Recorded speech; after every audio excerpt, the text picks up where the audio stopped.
ஒரு நிமிஷம் தள்ளி விட்டாங்க, இந்த வீடியோ மட்டும் பார்த்துருவாங்க. இந்த காலகட்டத்தில் உட்கார்ந்து கொண்டு நான் சட்டை போட மாட்டேன், நான் செருப்பு போட மாட்டேன், நான் வந்து சாட்டையால் அடித்துக் கொள்ளுவேன், நான் கம்பி மேலே நடப்பேன், காற்றுல மிதப்பேன் அப்படின்னா அது வந்து இதை தன்னை வந்து பெரிய ஆளாக காட்டிக் கொள்வதும் ஒரு அட்டென்ஷன் சீக்கிங்காக தான் இதை பார்க்க முடியுது ஒளி. அதாவது அண்ணாமலை அட்டென்ஷன் சீக்கிங்காக இந்த மாதிரி பண்றாரு அப்படின்னு சாட்டை சொல்லியிருக்காரு. மிஸ்டர் சாட்டை அவர்களே, அக்கா விஜயலட்சுமிகிட்ட போய் கேளுங்க, உங்க அண்ணன் சீமான் அட்டென்ஷன் சீக்கிங்காக எவ்வளோ அசிங்கமான விஷயம்லாம் பண்ணியிருக்காரு அப்படின்னு.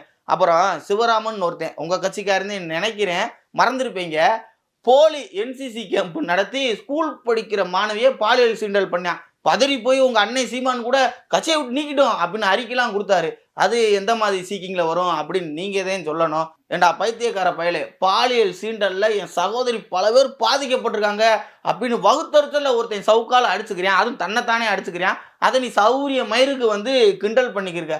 அது சரி, உங்க அண்ணன் சீமானே ஒரு பாலியல் குற்றவாளி தானே, நீங்க அக்கா விஜயலட்சுமிக்கு அப்பப்ப காசை கொடுத்து ஆஃப் பண்ணிருக்கீங்க, இல்லைன்னா நேரம் உங்க அண்ணன் போக்சோல கைதாயிருப்பாரு.